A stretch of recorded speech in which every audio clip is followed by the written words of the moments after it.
तो hello everyone, कैसे हैं आप सब लोग। तो कैसा रहा अपना पहला लेक्चर। हमने आप सभी ने रिवाइज कर लिया होगा। जैसा कि हमने पढ़ा था हमारा चैप्टर में the functional unit of life that's the cell. तो अब हम उसको आगे फर्दर कंटिन्यू करते हैं। तो हमने देखो, सीधी सी बात है, हमने अभी तक ये देखा था कि बेसिक जो 3 चीज़ें होती हैं उनमें से हम प्लाज्मा मेम्ब्रेन पढ़ चुके हैं। अब हम पढ़ने वाले हैं फर्दर। क्या पढ़ेंगे? पहली चीज़ क्या थी? प्लाज्मा मेम्ब्रेन या सेल वॉल। तो प्लाज्मा मेम्ब्रेन इज डन। अब हम करेंगे सेल वॉल, फिर हम करेंगे न्यूक्लियस, फिर हम करेंगे साइटोप्लाज्म और उसके अंदर के ऑर्गेनेल्स। समझे? तो चलिए आए डॉक्टर मुस्कान के साथ आप फिर से अपनी उस सीरीज़ को, अपने उस रास्ते को, अपने उस पाथ को कंटिन्यू करने वाले हैं जिसमें हम बायोलॉजी को बिल्कुल इसी बना देंगे। चलिए करते हैं शुरू। Come on. देखो, हम प्लाज्मा मेम्ब्रेन पढ़ चुके थे। अब मैंने आपको बता दिया था प्लाज्मा मेम्ब्रेन होती क्या है। अब आप सभी को याद है? तो चलो रिवाइज करते हैं एक बार। प्लाज्मा मेम्ब्रेन एक ऐसी मेम्ब्रेन है जो परमिट्स करती है, बोले तो अलाउ करती है एंट्री, अंदर आने को, बाहर जाने को, कुछ मटेरियल्स को किसके, सेल के अंदर। एक ऐसी मेम्ब्रेन जो दीवार बन के खड़ी है कि हाँ मैं कुछ चीज़ों को अंदर आने दूंगी या नहीं आने दूंगी। समझे? सेलेक्टिवली चीज़ों को आने दे रही है, इसीलिए से क्या बोला गया? Selectively permeable membrane. ठीक है, ये हमें डेफिनेशन क्लियर हो गई थी। अब हम देखते हैं इसके फंक्शंस क्या। तो अब देखो ये फंक्शन, इसके फंक्शन कैसे क्या काम करते हैं देखो इसके थ्रू। अब आपको पता है ये हमारी सेल है, बोले तो ये मैंने रेड से बनाई, ये प्लाज्मा मेम्ब्रेन है। तो इसके आर पार चीज़ें जाएंगी, तो इसका फंक्शन ही वही है कि चीज़ों को आने जाने दे अपने अक्रॉस। तो पहला फंक्शन क्या आता है? डिफ्यूज़न। डिफ्यूज़न क्या होता है? डिफ्यूज़न होता है जस्ट कुछ सब्सटेंसेस, कुछ ऐसे सब्सटेंसेस जो, जैसे कि इन्होंने एग्जांपल दिया है, उसमें कार्बन डाइऑक्साइड हो गया, ऑक्सीजन हो गया, जो अंदर से बाहर या बाहर से अंदर जा रहे हैं।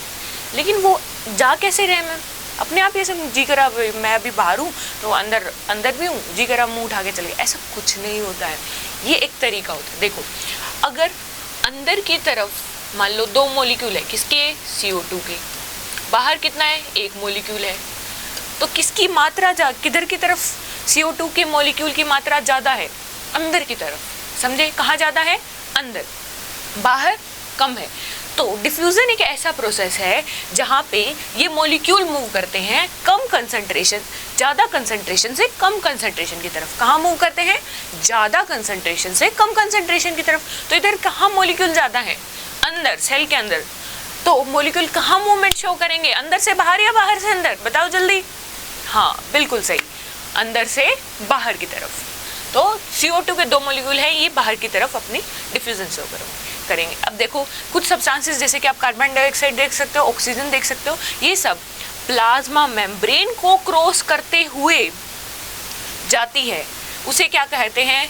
डिफ्यूजन। उस प्रोसेस को क्या कहा जाता है? डिफ्यूजन। डिफ्यूजन कैसा होता है? फ्रॉम, मैं एक चीज लिखती हूँ, diffusion occurs from high concentration to low concentration. ये बात क्लियर हो गई ना सबको? From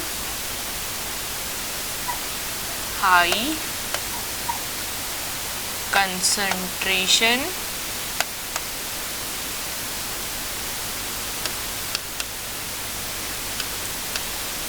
to low concentration.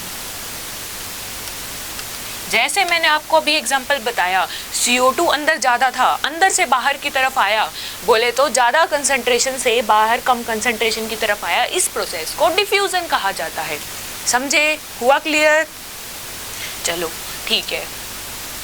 ये देखो, ये एग्जांपल दिखा, एक बीकर है, बीकर के अंदर कुछ पानी है, मैंने कुछ ऐसे मान लियो मैंने पोलन ग्रेन्स वगैरह से मतलब लास्ट नीचे की तरफ ऐसे डाल के छोड़ दिए।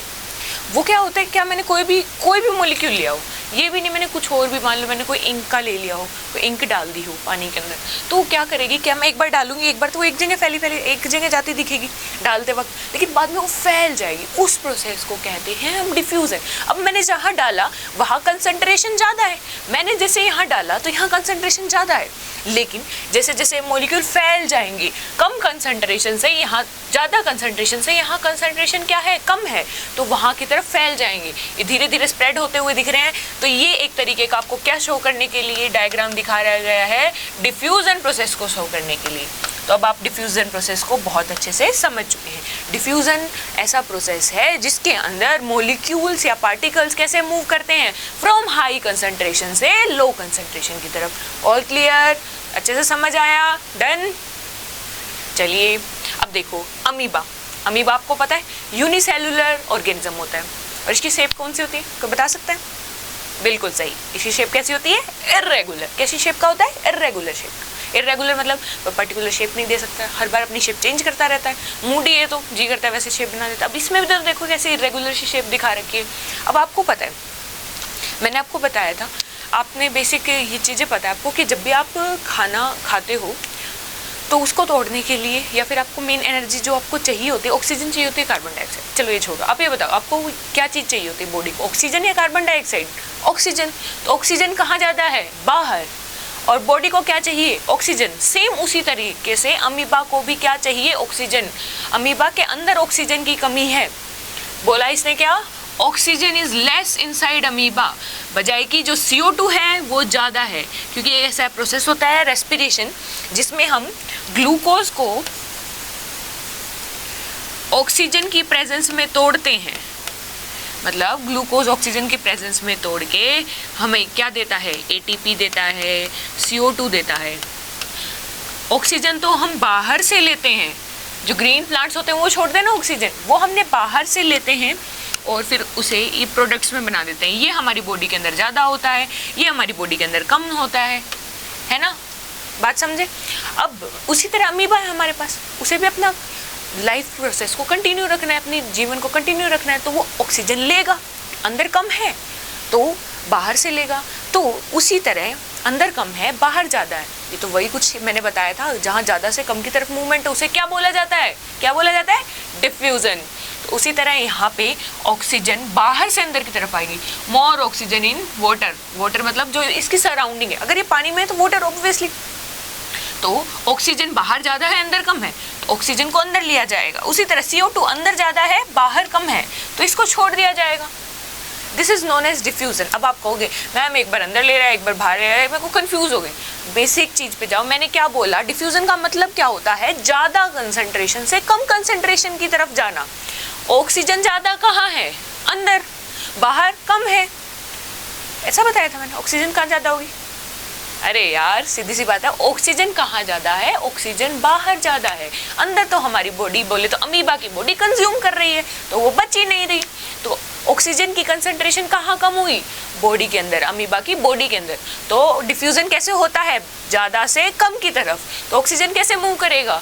बाहर से अंदर की तरफ। समझे? डन। उसी तरह CO2 तो क्या बना रहा है? अमीबा। तो सीधी सी बात है, अमीबा की बॉडी के अंदर CO2 ज़्यादा है बजाय कि कहाँ के? बाहर की। तो अब CO2 का मूवमेंट कैसे होगा? अब CO2 बाहर की तरफ जाएगी। क्यों? क्योंकि अंदर कंसंट्रेशन ज़्यादा है बाहर कम है। वही रूल फॉलो होगा, ज़्यादा से कम कंसंट्रेशन की तरफ जाना, तो CO2 बाहर मूव करेगी। क्लियर? डन। अब हमें डिफ्यूजन तो अच्छे से आ गया, बिल्कुल आ गया ना? चलिए अब देखो नेक्स्ट टर्म आती है। नेक्स्ट क्या हो सकती है? ऑस्मोसिस। ऑस्मोसिस क्या होता है? बिल्कुल डिफ्यूजन की तरह है, बस इसमें एक चीज़ ऐड कर लेना। इसमें ऑस्मोसिस हम करते हैं सिर्फ वाटर मॉलिक्यूल के लिए। ऑस्मोसिस वर्ड आता है जब हम वाटर मॉलिक्यूल की मूवमेंट को डिफाइन करेंगे, उस टाइम हम ऑस्मोसिस बोल देंगे। लेकिन वाटर मॉलिक्यूल की मूवमेंट कैसे होनी चाहिए? प्लाज्मा मेम्ब्रेन को क्रॉस करते हुए, क्योंकि हम किसके फंक्शन पढ़ रहे हैं? प्लाज्मा मेम्ब्रेन के। एक पढ़ा हमने डिफ्यूजन, दूसरा हम पढ़ रहे हैं क्या? ऑस्मोसिस। डिफ्यूजन में कोई भी पार्टिकल, कोई भी मटेरियल का हो सकता है, लेकिन पर्टिकुलरली जब किसकी बात आ जाए? वाटर की, तब हम क्या वर्ड यूज करेंगे? ऑस्मोसिस। क्या यूज करेंगे? ऑस्मोसिस। सेम वाटर वैसे ही मूव करेगा, जहाँ कंसंट्रेशन ज़्यादा वहाँ से कम की तरफ। अब कुछ भी ऐसे मैंने लिया, ठीक है, जैसे मानो एक बिकर है नॉर्मल, ठीक है, उसके अंदर मैंने इसे पार्टीशन कर दिया। इस साइड मैंने फुल भर रखा है, जबकि इस तरफ खाली है। जैसे ही मैं इसे हटाऊंगी, हटाते ही ये सब इधर की तरफ चला जाएगा। बोल तो हाई कंसंट्रेशन से किधर की तरफ गया? लो कंसंट्रेशन की तरफ। नॉर्मल समझने के लिए, है ना? तो पानी भी कैसे मूव कर रहा है? हाई कंसंट्रेशन से लो कंसंट्रेशन की तरफ। समझे? लेकिन यहाँ पे हम क्या बोल रहे हैं? किसके अक्रॉस, किसके थ्रू, किसको पार करते हुए जा रहा है? प्लाज्मा मेम्ब्रेन को क्रॉस करते हुए जा रहा है, समझे? ठीक है, इसने वही बोला है वाटर भी लॉ ऑफ डिफ्यूजन को फॉलो करता है। लॉ ऑफ डिफ्यूजन को कैसे फॉलो कर रहा है? हाई कंसंट्रेशन से लो कंसंट्रेशन की तरफ जा रहा है, समझे?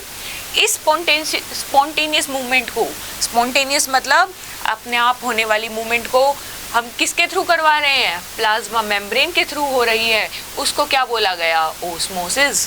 देखो नॉर्मल बोला गया है कि वाटर की movement across plasma membrane from high concentration to low concentration is known as osmosis। समझे क्या बोला है? एक डिफ्यूजन की डेफिनेशन बोलनी है, किसके थ्रू हो रहा है डिफ्यूजन और किसका हो रहा है। तीन चीजें आ गई ना डेफिनेशन में, बेसिक तीन चीजें। किसका हुआ? वाटर का हुआ। किसके थ्रू हुआ? प्लाज्मा मेम्ब्रेन के थ्रू हुआ। किसके थ्रू हुआ? प्लाज्मा मेम्ब्रेन के थ्रू। और है क्या? हाई कंसंट्रेशन से लो कंसंट्रेशन मूवमेंट है, बस नॉर्मल सी डेफिनेशन है। इसमें क्या है? कुछ ही नहीं है, तो हो गया आराम से। बिल्कुल सही, वही बात बोली गई है। ऑस्मोसिस क्या है? पास करता है water, just passage of water. कहाँ से? हाई वाटर कंसंट्रेशन से कहाँ की तरफ? लो वाटर कंसंट्रेशन की तरफ। किसके through? Semi permeable membrane. Plasma membrane को मैंने सेलेक्टिवली परमिएबल मेम्ब्रेन बताया। अब ये सेमी परमिएबल क्या आ गया मैम? तो बता सकते हैं? सेमी मतलब थोड़ा, आधा, है ना? सेमी मतलब थोड़ा हो गया या आधा हो गया। अब आप जानते हो कि मैंने क्या कहा कि सेलेक्टिवली परमिट कर रहा है। दीवार की तरह जो है हमारे पास प्लाज्मा मेम्ब्रेन ऐसे खड़ी है हाथ करके, वो कह रहे तू आ तू मत आ, तो आधी चीज़ों को जाने दे रही, आधी चीज़ों को नहीं जाने दे रही, तो इसीलिए वो सेमी कुछ चीज़ों को ही अलो कर रही है। सेमी मतलब आधी, परमेबल मतलब आधी चीज़ों को अलो करना। तो आप समझ गए कि हम प्लाज्मा मेम्ब्रेन को सेल मेम्ब्रेन बोल सकते हैं, सेलेक्टिवली परमिएबल मेम्ब्रेन बोल सकते हैं, या फिर सेमी परमिएबल मेम्ब्रेन भी कहा जा सकता है। डन। चलिए, अब ओस्मोसिस एक तरीके का मैकेनिकल प्रोसेस है। अब क्या ऐसा एटीपी वगैरह चाहिए? कुछ नहीं चाहिए। तो नॉर्मल सीधी सी बात है कि यहाँ कंसंट्रेशन ज़्यादा थी, अपने आप बह गया लो कंसंट्रेशन की तरफ। क्या उसने कोई पर्टिकुलर एनर्जी की डिमांड रखी? नो मैम, नहीं रखी। इसीलिए कैसा प्रोसेस है? मैकेनिकल डिफ्यूजन है, समझे? क्लियर। अब देखो उसी तरह एक एग्जांपल दिखाया गया। नॉर्मल क्या लिया? एक बिकर लिया जिसके अंदर पानी है ना, जिसके अंदर क्या नॉर्मल वाटर है। फिर मैंने इसके अंदर ये जो डाला है इन्वर्टेड ट्यूब, इसके अंदर शुगर सॉल्यूशन है, बहुत ज़्यादा चीनी की मात्रा है, बहुत ज़्यादा। बाहर नहीं है, वाटर में कम है, इसके अंदर ज़्यादा है, समझे? तो यहाँ पे ये जो है ये तो ग्लास हो गया, तो ये तो मूवमेंट को अलाउ करेगा ही नहीं। लेकिन जहाँ यहाँ पे बांधा गया है, जो चीज़ लगाई गई है वो एक तरीके की हमारी मेम्ब्रेन की तरह एक्ट कर रही है। भैया उसके थ्रू क्या हो चीज़ें पास हो सकती है, उसके थ्रू पानी पास हो सकता है, शुगर पास नहीं हो सकती, समझे?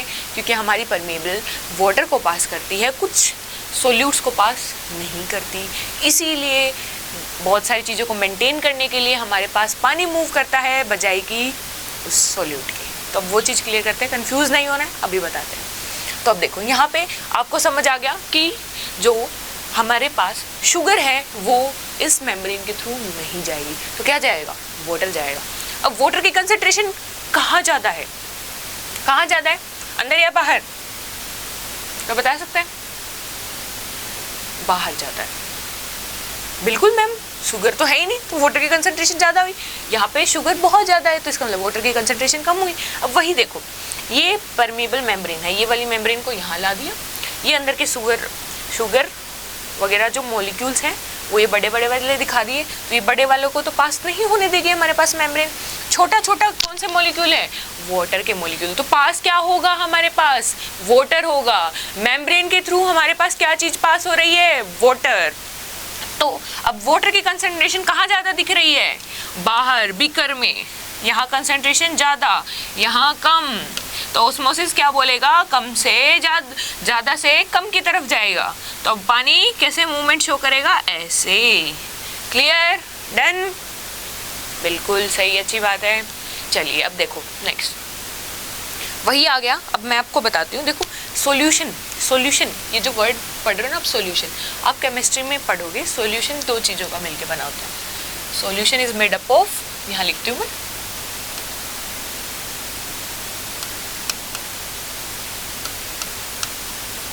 Solute plus solvent. बेसिक सा एग्जांपल लेके चलते हैं, बिल्कुल आराम से, कोई कंफ्यूजन नहीं करना। अब आपने एक मान लो जग ले लिया, एक जार ले लिया, उसके अंदर आपने क्या डाला है, आपने उसके अंदर पानी डाला है। वो किसकी तरह काम कर रहा है, सॉल्वेंट। जिसके अंदर चीज़ मिक्स की जा रही है वो क्या होता है, सॉल्वेंट। जिसके अंदर चीज़ मिक्स की जा रही है वो क्या, सॉल्वेंट। क्या हुआ, वाटर, मोस्टली वाटर देखने को मिलेगा। दूसरी क्या बोल रहा है, सोल्यूट, जो मिक्स किया जाएगा। क्या चीज़ मिक्स की जा रही है, क्या चीज़ थोड़ी अमाउंट में है, चीनी है ना, चीनी ले लो, नमक ले लो, शुगर, सॉल्ट, कुछ भी, वो क्या है, सोल्यूट। समझे, कंसंट्रेशन वर्ड आता है यहाँ पे, है ना। तो कंसंट्रेशन का मतलब क्या होता है, जब जितना ज़्यादा सोल्यूट, एक में तो मैंने क्या करा कि जस्ट 2 चम्मच चीनी डाली एक जार में, उसमें तभी मिक्स होगी। एक में मैंने पूरे 2-3 कप भर के चीनी डाल दी और उसे मिक्स कर दिया। तो कौन सी चीज़ कंसंट्रेटेड ज़्यादा होगी, जिसमें सोल्यूट की मात्रा ज़्यादा होगी। बेसिक समझा रही हूँ आपको। जब भी सोल्यूट की मात्रा ज़्यादा होती जाएगी तो वो उतना ज़्यादा वो सॉल्यूशन क्या होता जाएगा, कंसंट्रेटेड। समझे कि नहीं, बिल्कुल ठीक है। तो अब हमने ये चीज़ क्लियर कर दी आपको, बिल्कुल हो गई है ना। चलिए अब हमारे पास आता है हाइपो। बिल्कुल वर्ड को तोड़ते हुए छोटे छोटे में एकदम आसानी से करेंगे। हाइपो माने कम, टोनिक माने कंसंट्रेशन। वही मैंने बताया, कंसंट्रेशन, ये वाला कंसंट्रेशन। कम कंसंट्रेशन माने कम सोल्यूट की मात्रा, समझ गए, माने कम सोल्यूट। ये क्या बोल रहा है, अब हमने बाहर जो सॉल्यूशन लिया है ना वो हाइपोटोनिक है।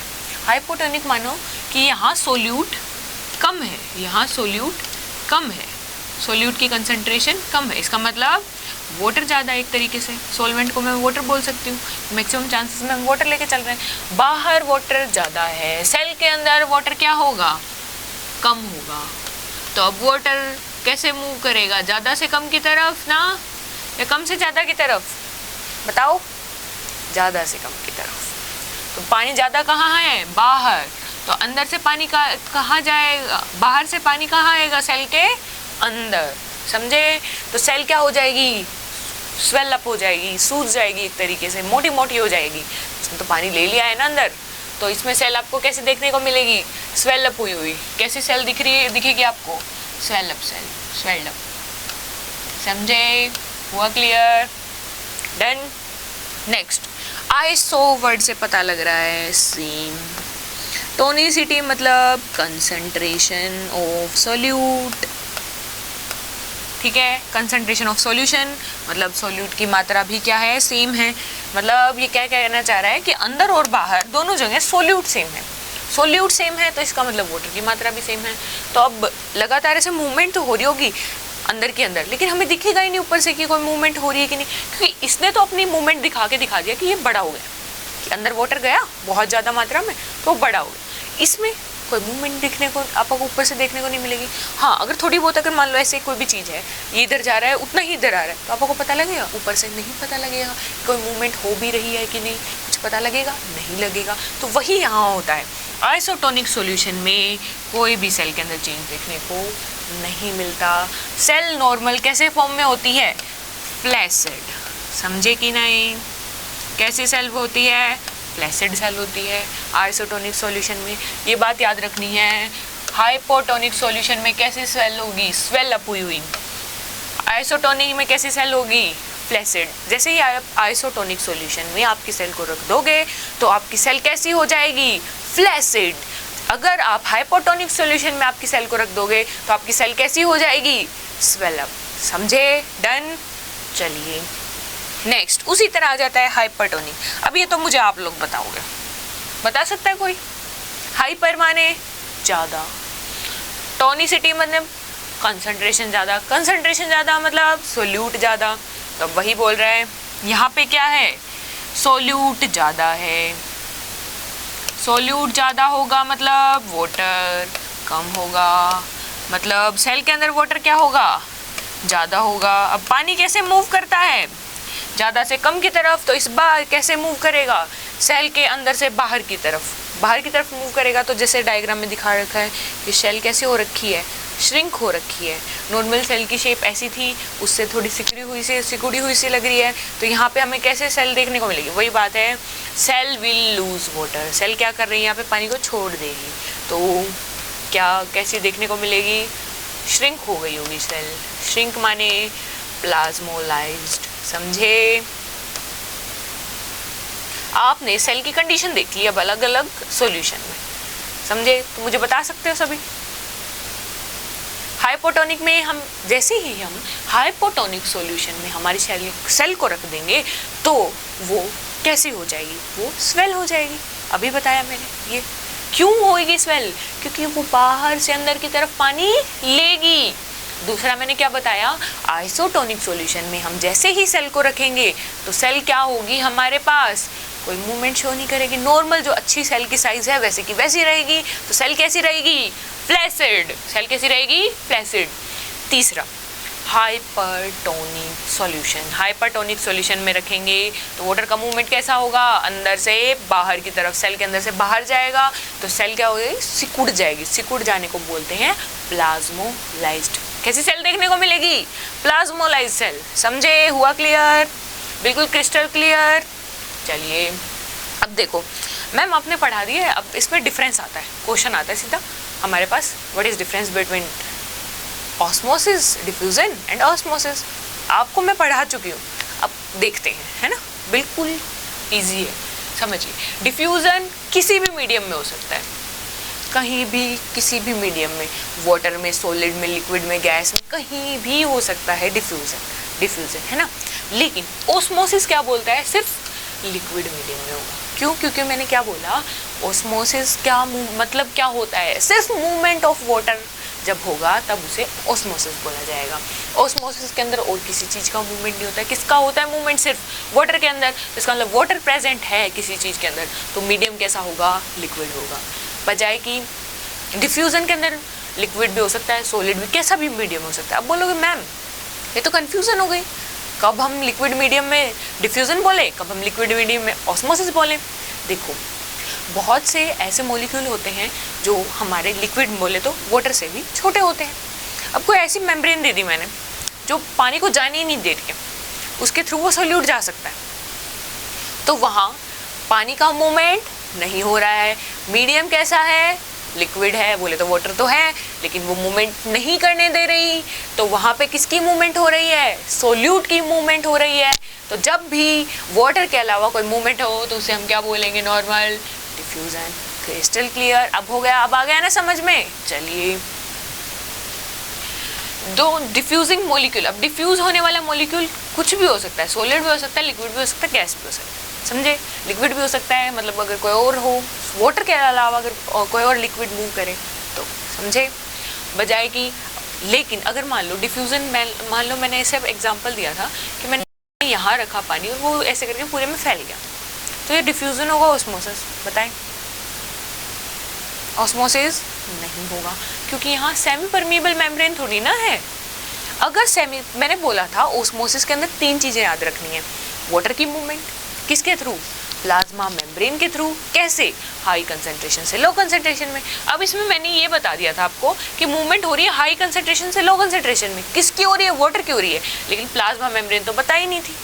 अगर प्लाज्मा, इन तीनों चीज़ें होती नहीं है तो उसे डिफ्यूजन में इन्वॉल्व कर देते हैं। जैसे ये तीनों चीज़ें आ जाती हैं हम उसे ऑस्मोसिस बोल देते हैं। ठीक है, क्लियर? इसमें मेम्ब्रेन हो या ना हो कोई दिक्कत नहीं, नॉट रिक्वायर्ड, ज़्यादा ज़रूरत नहीं है। इसमें मेम्ब्रेन चाहिए तो मैंने वही बताया, 3 चीज़ें होनी चाहिए। सेमी परमेबल मेम्ब्रेन जैसे ही आ जाएगी ये ऑस्मोसिस कहलाएगा, अगर ये नहीं होगी तो ये डिफ्यूजन कहलाएगा। समझे? ये नॉर्मल, अब आपको पता है मॉलिक्यूल्स, अगर मान लो कोई भी चीज़ है, आपने पढ़ा है केमिस्ट्री में कि हर मॉलिक्यूल मूव करता रहता है ऐसे, है ना? तो ये किसके ऊपर डिपेंड है? नॉर्मल जो फ्री एनर्जी है मूवमेंट की मॉलिक्यूल की, उसके ऊपर डिपेंडेंट है पूरा का पूरा प्रोसेस। समझे? जबकि दो it is the diffusion of solvent, diffusion ही है बोले तो हाई कंसंट्रेशन से लो कंसंट्रेशन, लेकिन किसका है? वाटर का। बोले तो सॉल्वेंट का डिफ्यूजन है, सॉल्वेंट मॉलिक्यूल का डिफ्यूजन है, इसीलिए ये कितने मात्रा में सोल्यूट है उसके ऊपर डिपेंड करता है। ये नॉर्मल फ्री एनर्जी पे है। अब जितनी ज़्यादा एनर्जी बोले तो मैंने यहाँ अगरबत्ती जलाई मेरे एक रूम के कॉर्नर में, वो पूरे रूम में फैल रही है। तो जितनी जल्दी वो फैलेगी, तो इसका मतलब अगर मान लो एक रूम में जलाई उसमें 4 मिनट में फैल गई, एक रूम में जलाई उसमें 1 घंटा लगा दिया, ऐसे तो नहीं लगता है बट टाइम लग गया है, समझे, होल बना है ना। तो ये क्या बोलता है डिफ्यूज़न, जो मॉलिक्यूल्स की फ्री एनर्जी है ना उसके बेसिस पे क्या होता है, डिफ्यूज़न होता है। लेकिन मैंने आपको जैसे बताया, पीछे हम एग्जांपल पढ़ के आ रहे हैं, हाइपरटोनिक, हाइपोटोनिक, आइसोटोनिक, जितना ज़्यादा सोल्यूट उतना कम पानी। तो यहाँ पे ऑस्मोसिस जो हमारी मूवमेंट हो रही थी वाटर की, किसके ऊपर डिपेंड हो रही थी, सोल्यूट की कंसंट्रेशन के ऊपर। तो वहाँ भी यहाँ भी यही बात बताई गई है कि diffusion normally free energy of particle के ऊपर डिपेंड करता है, बजाय कि ऑस्मोसिस किसके ऊपर डिपेंड कर रहा है, सोल्यूट के ऊपर। किसके ऊपर डिपेंड कर रहा है, सोल्यूट के ऊपर, समझे। An equilibrium in the free energy of diffusion molecule is achieved in the system. Last में ऐसा होता है ना कि अब एक जगह से सब जगह पूरे रूम में फैल चुकी है अगरबत्ती की स्मेल, उसके बाद फील नहीं होती है ना। तो बोले तो इक्विलिब्रियम आ चुका है, ठीक है, इक्विलिब्रियम इज एस्टेब्लिश, बोले तो बराबर हो चुका है, समझे।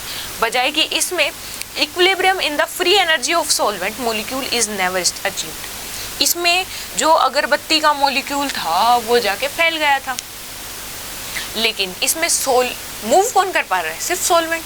तो सॉल्वेंट तो इक्विलिब्रियम एस्टेब्लिश करने के लिए बात कर रहा है, ठीक है, लेकिन सोल्यूट की तो नहीं हुआ। अब मैंने आपको, देखो मैं नॉर्मल बताती हूँ, ये लो अपन एग्जांपल लिया था हाइपरटोनिक सॉल्यूशन का, लिया था ना। उसके अंदर मान लो अंदर की तरफ सोल्यूट है 5, इधर सोल्यूट है 2, 8 है सॉल्वेंट, बोले तो वाटर, 8 मॉलिक्यूल। अब आप ये मत पूछना ये 2 8 क्या कर रहे हो मैम, मॉलिक्यूल, ठीक है। यहाँ पे 5 मॉलिक्यूल किसके हैं, वाटर के, समझे, तो बात क्लियर। यहाँ पे क्या होगा, मूवमेंट कैसे होगा, जहाँ वाटर ज़्यादा वहाँ से कम की तरफ, क्योंकि बीच में प्लाज्मा मेम्ब्रेन है, तो यहाँ से मूवमेंट हुआ। इसने तो जैसे तैसे इस कंसंट्रेशन को बराबर करने की कोशिश की, कंसंट्रेशन को बराबर करने की कोशिश की। कुछ मॉलिक्यूल्स यहाँ से यहाँ मूव कर गए, लेकिन क्या सोल्यूट के मॉलिक्यूल बराबर हो पाए, क्या सोल्यूट के मॉलिक्यूल्स ने अपना इक्विलिब्रियम सेट किया, नहीं हो पाया। तो वही बात बोली गई है, equilibrium in the free energy, किसकी, क्योंकि मूव ही नहीं कर पा रहे हैं सोल्यूट, तो उनके अंदर इक्विलिब्रियम क्यों ही स्टैब्लिश होगा, क्योंकि अब देखोगे solvent molecule is never achieved, कभी भी इक्विलिब्रियम अचीव नहीं होगा। क्यों ही होगा, क्योंकि यहाँ पे क्या हो रहा है, कंसंट्रेशन को मेन हम फोकस कर रहे हैं। कंसंट्रेशन मतलब कि हाँ, एक तो मैंने एक गिलास में एक चीनी ली है, एक मैंने एक जग में चीनी ली है, तो उनकी कंसंट्रेशन सेम हो सकती है क्या। मानो मैंने एक गिलास में 1 चम्मच चीनी डाली, बोले तो सिर्फ 100 से 250 ml में, एक मैंने 1 लीटर जग में 1 चम्मच चीनी डाली, तो क्या उनकी कंसंट्रेशन सेम कहोगे, नहीं मैम नहीं कहेंगे, क्योंकि इसमें सॉल्वेंट बहुत कम है, इसमें सॉल्वेंट बहुत ज़्यादा है। ये अगर मैं इनको जैसे ही आपस में ऐसे रख दूंगी और ये मूवमेंट कर सकें, तो इसमें मूवमेंट करेंगे किस चीज़ को मेंटेन करने के लिए, जस्ट कंसंट्रेशन को मेंटेन करने के लिए। इसमें ये नहीं होगा कि ये मूवमेंट शो करने लग जाए, तो इसके अंदर मान लो 6 कुल मान लो कितने 13 मॉलिक्यूल हो गए, तो इधर ऐसा नहीं होगा इक्विलिब्रियम इस्टेब्लिश करने के लिए कि यहाँ भी 7 हो गए और यहाँ सॉरी यार यहाँ 6 मॉलिक्यूल हो गए, ऐसा तो नहीं होगा। तो इक्विलिब्रियम इस्टेब्लिश होने का कोई नाम ही नहीं होता, समझे। जैसे कि आप इस एग्जांपल में नॉर्मली देख पा रहे हो, जबकि इस पे प्रॉपर सोल्यूट का इक्विलिब्रियम इस्टेब्लिश हो रहा है। क्लियर, ये डिफ्यूजन और ऑस्मोसिस के बीच में डिफरेंस है, याद रहना चाहिए। डन। नेक्स्ट पार्ट पे आता है टाइप्स ऑफ मीडिएटेड ट्रांसपोर्ट। अभी क्या होता है ma'am, types of mediated transport. Transport का मतलब आप समझ रहे हो, एक जगह से दूसरी जगह जाना, normal, this is known as transport.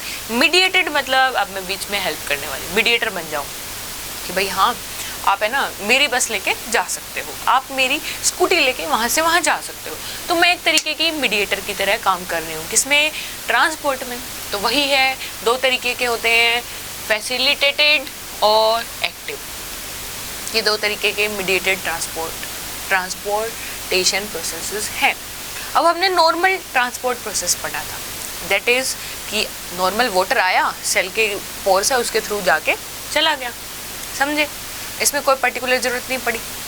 अब मैं यूँ मेरे को बीच में है ना, सेल मेम्ब्रेन से नॉर्मल क्रॉस नहीं हो सकती ये चीज़ें। कोई एक चीज़ है, मान लो कोई ए मॉलिक्यूल है, सेल मेम्ब्रेन आया, बोले नहीं मैं तो नहीं जाने दूंगी, तो सेल मेम्ब्रेन क्या करती है, अपने अंदर कुछ ऐसे मॉलिक्यूल्स रख लेती है जो प्रोटीन्स के बने हुए होते हैं। वो मान लो एक ऐसे होल की तरह काम कर रहा है, एक चीज़ को पकड़ा इधर से और अंदर की तरफ छोड़ दिया। This is known as mediator. इसने किसकी तरह काम किया सेल मेम्ब्रेन के अंदर? मीडिएटर की तरह। इसने क्या काम किया, बाहर जो मॉलिक्यूल था उसको सेल के अंदर ले आया। तो वही मीडिएटेड ट्रांसपोर्ट। दो तरीके के, सबसे पहले है फैसिलिटेटेड ट्रांसपोर्ट, नॉर्मल डिफ्यूजन। अब ये कैसे है मैम? देखो नॉर्मल समझो, ये सेल मेम्ब्रेन है, इसको मान लो इसके अंदर ये एक तरीके से टनल बना रहा है प्रोटीन। टनल मानो, समझते हो टनल माने गुफा एक तरीके से। ए मॉलिक्यूल आया, ये कहेगा मैं तो जाऊंगा, प्लाज्मा मेम्ब्रेन बोली मैं तुझे जाने नहीं दूंगी, समझे? तो अब यहाँ पे हमारा जो ये टनल है ये बोलता है आप मेरे थ्रू जा सकते हो। तो क्या कुछ एनर्जी की ज़रूरत पड़ी? इसने तो एक ऐसे दरवाज़ा सा ही खोल रखा था, नॉर्मल जैसे मूव होता था वैसे मूव हो रहा है। तो इसमें वही है हमारे पास क्या, फैसिलिटेटेड ट्रांसपोर्ट या डिफ्यूज़न। इसमें परमिएजेस असिस्ट अ मॉलिक्यूल, एक मॉलिक्यूल को इसने अलो किया डिफ्यूज करने के लिए, किसके थ्रू? मेम्ब्रेन के थ्रू, वरना वो नॉर्मली क्या उस मेम्ब्रेन को पार नहीं कर पा रहा था, ऐसे एक चीज ऐसे नहीं जा पा रहा था, नॉर्मल मूवमेंट नहीं शो कर पा रहा था वो मॉलिक्यूल। जैसे ही मैंने कुछ मॉलिक्यूल को एक मॉलिक्यूल लगाया, बोलते एक प्रोटीन का टनल लगाई, उसने उसके मूवमेंट को नॉर्मली पास होने दिया, नॉर्मली मूवमेंट होने दी। This is known as what? Facilitated diffusion या फैसिलिटेटेड ट्रांसपोर्ट। समझे? क्लियर हो गया? नेक्स्ट आता है एक्टिव। एक्टिव से पता लग रहा है एक्टिव है, बहुत ज़्यादा एक्टिव है तो एनर्जी की यूज़ हो। अब एनर्जी की कैसे यूज़ होगी? अब मान लो वही ये तो टनल की तरह काम कर रहा था, ऐसे है, नॉर्मली इसके थ्रू क्रॉस कर गया। अब मान लो कि जैसे कि अब यहाँ से यूँ पकड़े और इसको अंदर की तरफ छोड़े, मूवमेंट हुई, तो इसको एनर्जी की ज़रूरत पड़ी, तो इस ट्रांसपोर्ट को बोलेंगे हम एक्टिव ट्रांसपोर्ट। समझे?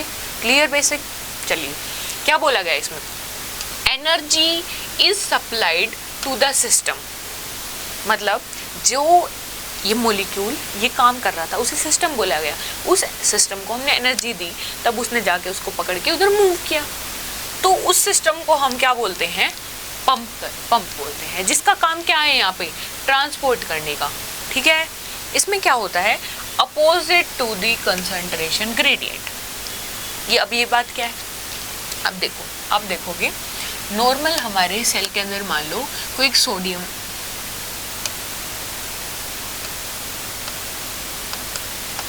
पोटेशियम, ये चीज़ होती है ना, तो देखो सोडियम है ना हमारे सेल के अंदर क्या हो रखा है? बहुत कम हो रखा है। पोटेशियम हमारे सेल के अंदर क्या है? ऑलरेडी बाहर के मुकाबले ज़्यादा है, लेकिन हमारे पास ये मॉलिक्यूल क्या करेगा? अंदर से 3 सोडियम को पकड़ेगा कम होने के बावजूद भी और बाहर भेज देगा, बाहर से 2 पोटेशियम पकड़ेगा और अंदर भेज देगा। अब देखोगे कंसंट्रेशन आपने क्या बोला था मैम कि जहाँ ज़्यादा होता है वहाँ से कम की तरफ जाता है, लेकिन अब मेरे को अंदर चाहिए ही इतना ज़्यादा, चाहे बाहर कम हो ना हो, मुझे उससे मतलब नहीं है, मेरे सेल को चाहिए तो चाहिए, मेरे सेल को पोटेशियम चाहिए तो चाहिए, है ना। तो वो नए तरीके के मॉलिक्यूल्स बनाती है, नए तरीके के प्रोटीन्स को चेंज कर लेती है, कन्वर्ट कर लेती है, जिससे अब वो क्या कर रहा है? उस कंसंट्रेशन के अगेंस्ट काम कर रहा है। वही बोला गया अपोजिट टू कंसंट्रेशन ग्रेडियंट। जो कंसंट्रेशन के बीच में डिफरेंस था, बोले तो कहाँ पोटेशियम ज़्यादा था? पोटेशियम हमारे पास अंदर ज़्यादा था, बाहर कम था, फिर भी सेल ने अंदर लेना चाहा क्योंकि सेल को ज़रूरत थी। तो ये अपोजिट हो रहा है। रूल के अपोजिट काम कौन करता है? सीधी सी बात, अपोजिट करेगा उसको बहुत एनर्जी चाहिए होगी, बहुत ज़्यादा पावर चाहिए होगी, तो इसीलिए एक तरीके का एक्टिव ट्रांसपोर्ट है। समझे? इसका एग्जाम्पल क्या है? Sodium potassium pump. This is example of one of the example of active transport. समझे? हुआ क्लियर? अब देखो ये बोलता है कि फैसिलिटेटेड डिफ्यूजन जो है वो हमारे पास एक्टिव ट्रांसपोर्ट से कैसे अलग है। कैसे अलग है? क्योंकि मूवमेंट कैसे हो रही है? डाउन हिल डायरेक्शन में। बोले तो ऐसी direction in the direction of concentration gradient, और कोई एनर्जी नहीं चाहिए। देखो नॉर्मल आपको मैं बताती हूँ। ये चीज क्या बोल रही है? मैंने आपको दो बताए, एक तो है एक्टिव ट्रांसपोर्ट, दो मीडिएटेड ट्रांसपोर्ट्स हैं, एक तो एक्टिव है और एक क्या है हमारे पास नॉर्मल फैसिलिटेटेड है। उसमें क्या बोला मैंने? फैसिलिटेटेड में बोला था मैंने आपको कि अंदर मेरे पास मॉलिक्यूल कम है, बाहर ज़्यादा है, मूवमेंट बाहर से अंदर की तरफ होनी चाहिए, लेकिन मेरी प्लाज्मा मेम्ब्रेन कहती है मैं तो तुझे नहीं जाने दूंगी अंदर। तो मैंने कुछ पर्टिकुलर ऐसे प्रोटीन्स लिए जो टनल की तरह काम करते हैं, फिर बाद में उन्हें रास्ता मिल गया तो अब ज़्यादा से कम की तरफ चले गए। क्या उन्होंने कोई एनर्जी ली? नहीं ली। जबकि मैंने एक्टिव में क्या बोला कि बाहर ज़्यादा थे, बोले तो अंदर ज़्यादा थे, फिर भी मुझे चाहिए, मेरी सेल को और चाहिए, तो फिर भी वो कम होने के बावजूद भी बाहर से लेके आएगा, तो उसे एनर्जी चाहिए। बोले तो कंसंट्रेशन के अगेंस्ट काम हुआ। होना क्या था? अंदर से बाहर की तरफ जाना चाहिए था, लेकिन फिर भी बाहर से अंदर की तरफ आया, तो कंसंट्रेशन ग्रेडियंट के अपोजिट काम हो रहा है। तो वही बोला है इसने कि एक्टिव ट्रांसपोर्ट सबसे पहली चीज एटीपी चाहिए, इसमें एटीपी नहीं चाहिए होती है। एक्टिव ट्रांसपोर्ट में हमें क्या चीज हो रहा है? नहीं, ये जो कंसंट्रेशन ग्रेडियंट था, बोले तो ज़्यादा से कम कंसंट्रेशन की तरफ जा रहा था, उसके अपोजिट काम करेगा, बजाएगी ये सेम डायरेक्शन में काम करेगा, बोले तो कंसंट्रेशन ग्रेडियंट के अकॉर्डिंग काम करेगा। फैसिलिटेटेड डिफ्यूजन में ज़्यादा से कम कंसंट्रेशन की तरफ ही मॉलिक्यूल्स जाएंगे। हुआ क्लियर? डन।